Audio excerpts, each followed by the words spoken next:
The bill is $5,000. Oh, were you poor perhaps? The daughter of the chairman went to a high-end steakhouse with her business partners, keeping her identity hidden. The proprietress charged me an unbelievably high price. Understood. Without a word of complaint, I simply paid with my credit card. The proprietress looked somewhat deflated at my calm demeanor. She must have been expecting me to make a big fuss. It seemed like an attempt to vent her frustration when she said this. Hope your card doesn't get blocked. No problem. But could I get a receipt, please? Leave the name blank. Oh, planning to have your company pay? I think that's unlikely. Don't come crying to me later. I returned her sarcasm with a smile. It's fine. I won't be the one coming to you crying. That's right. It wouldn't be me who would end up in such a predicament. My name is Karen Smith. I am a 32-year-old company employee. My father is the chairman of a certain company, and I am his daughter. I might say I'm poised to inherit his company, but I deliberately chose not to and entered the company as just an employee, keeping my relationship with my father a secret. Fortunately, the surname Smith is common, and there are other Smiths in different departments. As long as I don't bring it up myself, no one suspects the blood relationship between me and the chairman. The reason for doing this? I am conducting what you might call an undercover investigation, checking internally to ensure there are no problems. I move around various departments and group companies as a temporary employee, discreetly gathering information and listening to what the employees have to say. This was my own idea. Even if everything seems to be going well from the outside, there can often be a quiet progression of issues internally. Being slow to notice can be fatal. I do this to prevent such issues and to support my father from the inside. Just then, I received a request from outside. The chairman of a business partner company, Mr. Moore, asked me privately to inspect a certain establishment. Mr. Moore is an old friend of my father and knew about my internal investigations. He said, "Could you please do it for us as well? While I have a certain understanding of my own company and can rotate through branches or take temporary positions, it's unreasonable to suddenly pretend to be an employee of a partner company." Mr. Moore pleaded with me as I hesitated. I know it's a lot to ask, but can you somehow manage it? Even just observing as a regular customer would be helpful. Please. Karen, they're really asking for it. Can you handle it? Convinced by both my father and Mr. Moore, I reluctantly agreed. The place Mr. Moore wanted me to investigate was a high-end steak restaurant, a pillar of his group. It was located on the first floor of a premier hotel, frequented by celebrities like foreign dignitaries and company CEOs. Most customers were hotel guests, but occasionally there were bookings from outside. Mr. Moore said that there had been complaints about the bad attitude of the proprietress towards these external guests. Actually, the proprietress, Catherine, is the daughter of the vice president. After her divorce, she returned home and he abruptly made her the proprietress. However, there have been complaints about her poor customer service. When pointed out, he dismisses it as employee jealousy or harassment towards his daughter. Hasn't anyone checked this? We've had our people secretly inspect several times. But somehow, it seems that the vice president and his faction have let it slip, and during inspections, the service is impeccable with no oddities. There's also a poor relationship between the president, my son, and the vice president, so without concrete evidence, we can't press the issue any further. It seems that the internal factional struggles are also causing a deadlock. Normally, it would be possible to reassign someone if there were problems. But given that the person in question is the daughter of a vice president from a rival faction, it's difficult for Mr. Moore to take action without evidence. What kind of person is this proprietress? The vice president comes from a family with political ties, which he takes great pride in, and it seems his daughter, the proprietress, has inherited the same attitude. It's a kind of power and authority supremacism. She herself is a true elite, having attended private schools from kindergarten. Power supremacism, huh? Mr. Moore smirked sarcastically. Well, because of her authoritarianism, she looked down on her inferior marital family, and as a result, she was disowned after they lost patience with her. Hearing about her authoritarianism and divorce, an idea suddenly came to mind. So she got her father to forcefully place her as the proprietress of a high-end restaurant catering to celebrities. Could it be she's using her role as proprietress for matchmaking? Mr. Moore's expression turned complex at my words. Eh? You don't mean that's actually true, do you? That was a joke, right? Despite my own suggestion, I was shocked. Mr. Moore frowned sadly and sighed deeply. I wish it were a joke. It seems that the proprietress has been giving her personal contact details to customers she likes. This is the biggest problem. It's a disgraceful situation that could degrade the restaurant's reputation. If this continues, we might even have to consider withdrawing the tenancy. That's a bigger issue than just her customer service attitude. You mean she's misusing her position to pick up wealthy clients in the restaurant? That's unbelievable. Well, let's not be too explicit. We should choose our words more carefully. No matter how you phrase it, the situation remains unchanged. It makes sense why he's so desperate to ask for my help. If the proprietress is doing such things, it could destroy the trust and credibility of the restaurant. Or has it already been lost? Either way, it's a very serious situation. There's no time to dally. So, she behaves nicely towards celebrities or influential guests who could be potential matchmaking targets, but is incredibly rude to those she considers beneath her. Mixing personal motives with professional responsibilities to an extreme. I'll go inspect the place right away. I immediately made a reservation at the restaurant. The call was answered by a young man, possibly the assistant manager. Excuse me, is it possible to make a reservation even if we are not hotel guests? I would like to book for 2. Is this Friday available? Yes, we have tables available that day, so it's all right. I can make the reservation now, if that's okay? He accepted the reservation pleasantly and normally, which might indicate that the proprietress is the sole source of the issues. This man might be able to help me with information. Thinking this, I made sure to double-check and note down the man's name who took my reservation. On the day of the reservation, I invited a friend and we headed to the restaurant under the guise of a fancy girls' lunch. Mr. Moore agreed to cover the meal costs, so my friend was more than happy to help. The person at reception turned out to be the target of our inspection, the proprietress herself. She seemed prepared to preemptively strike, thinking we were lesser customers.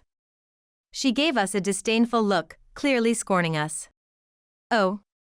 Are you external guests? Our establishment is unlike ordinary places, catering exclusively to special guests. Normally we would refuse external customers, but it seems there has been a mistake by one of our employees.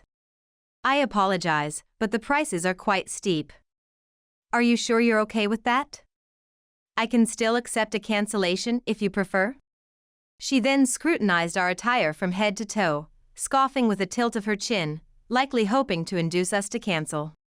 But such tactics had no effect on me. Oh. The gentleman who took our reservation was very thorough and professional. It doesn't seem like there was any mistake. Since we've already made the reservation, we'll proceed with our meal. We've been looking forward to dining here. As I casually stated, my friend chimed in. Right. If it's usually not open for such reservations, we won't have this chance again. We're quite lucky, aren't we? My friend pretended to be innocently delighted. The proprietress, visibly displeased despite our words, reluctantly led us to our table. Here is your table.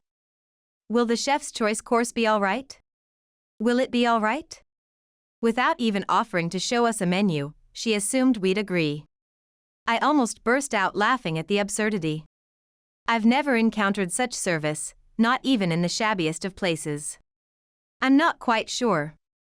If we say it's not all right, can we see the menu then?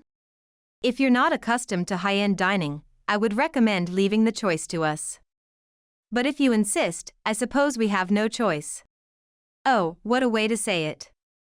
Well, if you insist that much, we'll leave it to you. Returning her rudeness with equal measure, the proprietress twisted her mouth and left without a reply. This was not just bad service. It felt as if she was intentionally trying to anger us. Any external customer served by her would likely never return, and they would spread bad reviews about this restaurant. This was beyond poor service. I heard a muffled burst of laughter. My friend across the table was shaking with suppressed giggles, having reached her limit. Really? Sorry. It's so unbelievable. I stealthily kicked my friend under the table. The food itself was faultless, befitting a high-end restaurant, with meat that melted in the mouth. My friend looked pleased, thinking she had gained from the experience. However, the proprietress's attitude remained unchanged as she served the dishes. She did not bother explaining the meals, merely placing them carelessly on the table. We managed to enjoy the food despite her, but a regular customer unaware of these circumstances would not have fully appreciated the quality of the dishes. The rudeness we experienced was already sufficient evidence, but the real clincher came at the time of payment. The bill is $5,000. Oh, were you poor perhaps? As if her harassment wasn't enough, Catherine then charged me an absurdly high amount.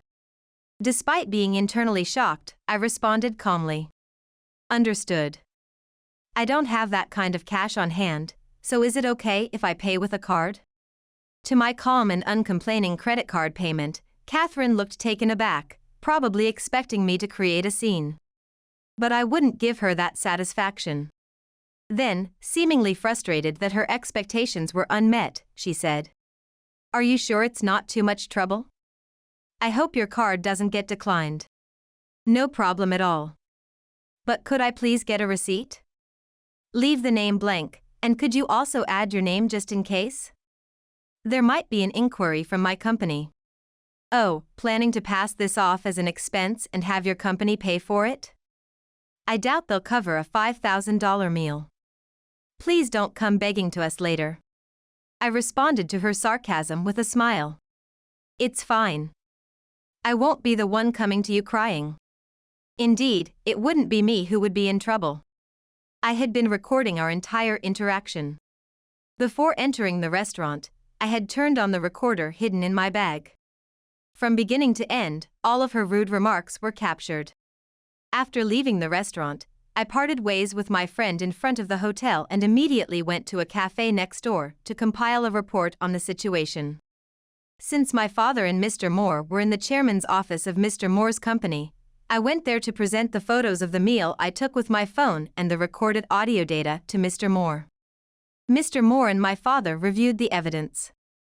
This is worse than I imagined. My goodness. Does she even realize these are customers? It's a problem that goes beyond poor service. To repeat such disrespectful behavior, not just to customers but to anyone, is inconceivable. Both Mr. Moore and my father were stunned by Catherine's appalling behavior. Honestly, even I who experienced it firsthand found it unbelievable. While this should be sufficient evidence, perhaps we should also hear directly from the staff? I noted the name of the gentleman who took our reservation. He was quite pleasant, and he might be able to give us an honest opinion. The receptionist, Mr. Thompson, was an employee who had worked his way up from a part-time position. Actually, when I called to make the reservation, I had explained the situation to him. I told Mr. Thompson, "Please keep this between us and Catherine," and honestly shared that the chairman was concerned about Catherine's behavior, asking for his cooperation. I also requested that he subtly inform Catherine that we were not hotel guests, and guide her to handle our reception personally, so I could witness everything firsthand. Thanks to him conveying the message effectively, Catherine knew in advance that lesser guests would be coming. That's why she attempted to turn us away at the reception, allowing me to witness her appalling service. That's a good idea. He sees the proprietress's behavior every day. If I ask him, he'll surely share the real situation with us. Let's get in touch. Mr. Moore immediately contacted the restaurant. He made up an excuse about a discrepancy in some documents and urgently summoned Mr. Thompson to the chairman's office. It takes about 20 minutes to get here from the restaurant. While Mr. Moore and I were organizing the information, Mr. Thompson arrived. I apologize for the delay.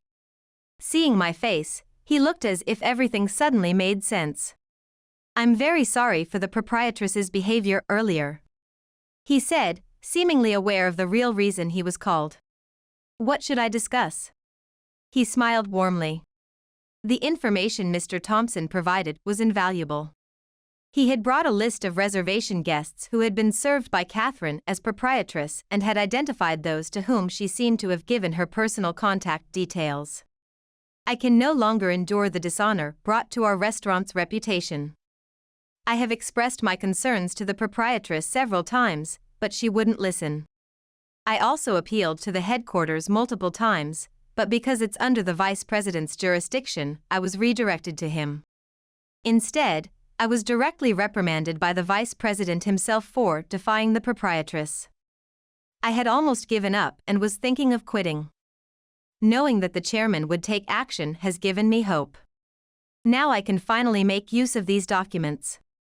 If not for the vice president's forceful personnel decisions, Mr. Thompson would have been the rightful person to manage the restaurant.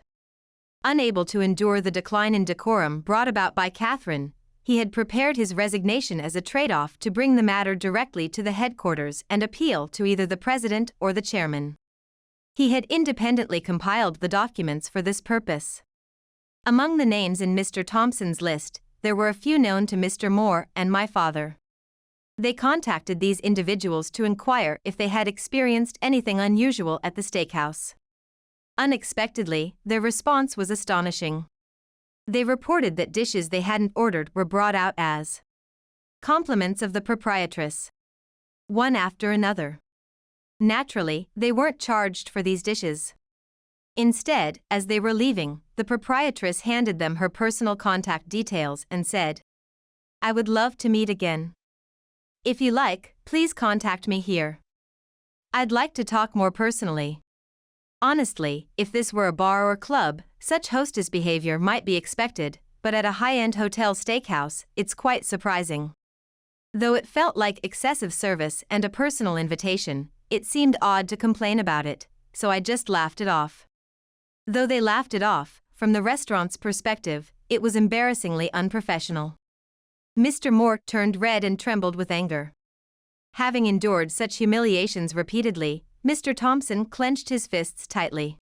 After hanging up the phone, Mr. Moore's face was a picture of fury. "Call the vice president and the proprietress here. It's their break time right now, perfect. I want all the staff here as well." He instructed his secretary to do so, then smirked, saying, "Let's settle this today." While Mr. Moore and his secretary waited in another room for them, Mr. Thompson and I would monitor the situation from the surveillance room until called upon. About an hour later, everyone gathered in the room. They appeared rushed, still in their uniforms with just their aprons removed. Apart from Catherine and the vice president, who wore sullen expressions, the others seemed resolved, as if they were prepared for this day. I apologize for the sudden call. First, I'd like you all to look at these documents. Mr. Moore said this and handed out copies of the documents I had compiled. As the staff read through them, their faces turned visibly bitter. In stark contrast, Catherine and the vice president's faces gradually filled with anger. "What is this? This is completely unfounded. As the proprietress, I would never provide such service. Do you have something against my daughter? This is too much. Even the chairman can't allow this." With brazen denial from Catherine and the vice president, who seemed genuinely convinced of his daughter's innocence, Mr. Moore raised an eyebrow and gave them a stern look. "Really? You're saying this is fabricated?" "It is fabricated. You're just jealous because I became the proprietress suddenly. How dare you do this? I won't forgive you. I'll fire all of you." Catherine forcefully claimed her legitimacy, portraying herself as a victim maligned by the staff. Mr. Moore reprimanded her sharply. Enough with the unseemly excuses. We have evidence. He then invited us from the surveillance room to join the meeting. Mr. Thompson, Ms. Smith, please come in. Seeing our faces, Catherine's eyes widened. You were the lunch guests today. Ann Thompson. Are you guys conspiring to set me up? What kind of people are you? Mr. Moore. You trust these poor people over me, the vice president's daughter? They must be in a relationship. Thompson is just bitter he couldn't become the manager and they've teamed up to frame me. Silence. Enough, it's disgraceful. She is Ms. Karen Smith, the daughter of one of our major clients. I heard about your bad reputation and asked her to investigate. What? The client's daughter? No way, that's a lie? I greeted them with a cheerful smile. Sorry, I'm not poor. You charged us $5,000 for just two having lunch, but I've given the receipt to Mr. Moore as evidence. I also took pictures of the food. Hard to believe this meal cost $5,000, right? I showed the photos on my smartphone to everyone around. From what I can tell, charging $5,000 for this is impossible. What were you planning to do with such an overcharge? No. I made a mistake with the $500. I was planning to refund it later. Catherine began to frantically make excuses. Then I turned on the recorder. The bill is $5,000, haha. Oh, were you poor perhaps? Are you sure it's not too much trouble? I hope your card doesn't get declined. Oh. Planning to disguise it as an expense and get your company to pay? I doubt they'd cover a $5,000 meal. Please don't come begging to us later. Catherine's tirade played back one after another. Stop it, stop it. Catherine collapsed, clutching her head in the face of undeniable evidence. The vice president was stunned. You really? So, all the complaints were true? Was all the talk of fabrication a lie? What have you done? The employees then began to expose Catherine's tyranny one by one. She had been doing as she pleased under the guise of being the proprietress. Because of her, the trust and credibility we built up have been destroyed. I appealed many times, but the vice president just scolded me, saying, "Are you opposing the proprietress? Isn't this also the vice president's responsibility?" Exactly. It's a severe responsibility that you forcibly installed your daughter as proprietress and let her do as she pleased. She was targeting guests, doling out dishes under the guise of proprietress's service. She even gave out her personal contact details, asking them to get in touch. We have testimonies from customers. Did she mistake the restaurant for a dating site? Have some shame. Most likely, she used the overcharged money to offset the costs of her so-called services.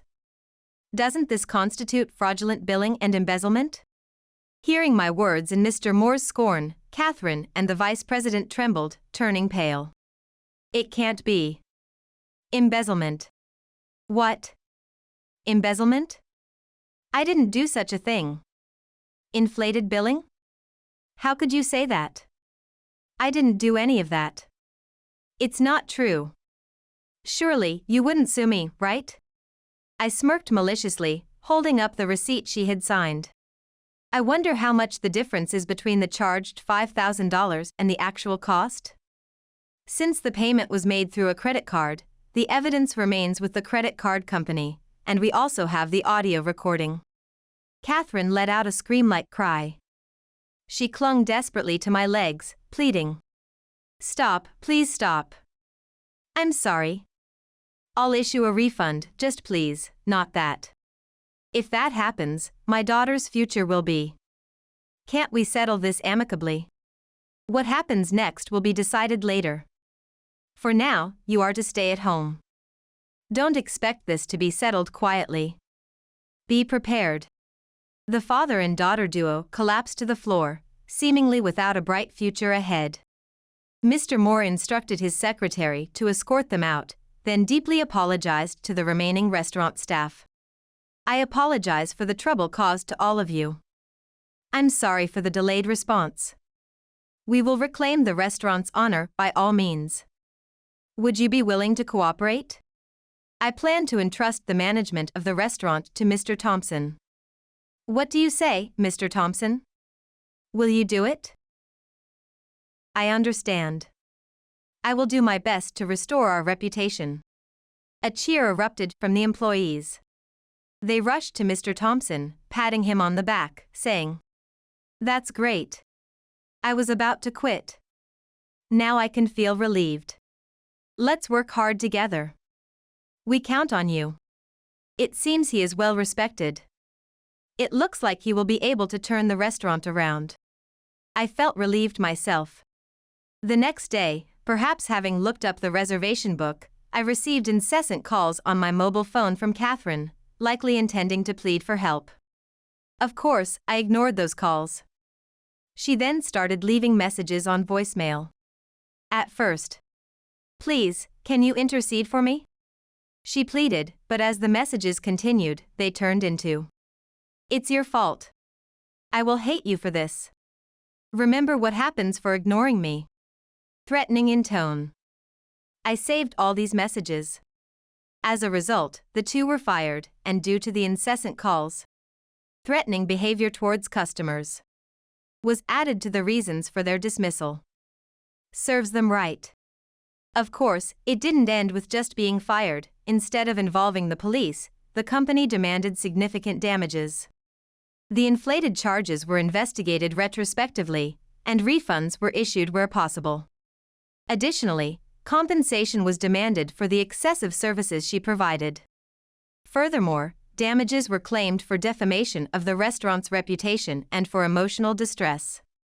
The total amount came to $80,000. While the amount was substantial, the trust and credibility she cost could not be quantified. Considering the high-profile clientele and the networks at stake at a top-tier hotel restaurant, it could even be considered a small amount. The damage claim included compensation for the distress caused to me as a client, which ironically turned out to be more than the fee for my services. This assignment turned out to be very profitable for me. Despite losing her job, I wondered how Catherine would manage to pay such an amount. Even if her father said he would pay, the once reliable father was now unemployed too. I couldn't help but smirk thinking about their future. Since then, I've resigned from my father's company. Why? Because I started my own business, albeit a subsidiary of my father's company. What kind of company, you ask? It's a firm that takes on internal investigations and inspections from corporations. For now, our main clients are my father's company and businesses within Mr. Moore's corporate group, which already amounts to a considerable number. I never thought I'd start a new company instead of taking over my father's. Completing Mr. Moore's request gave me the confidence that I could handle requests from other companies as well. Although it's a small subsidiary, I am now the master of my own domain. I intend to manage it carefully to ensure that no investigations are necessary against my own company.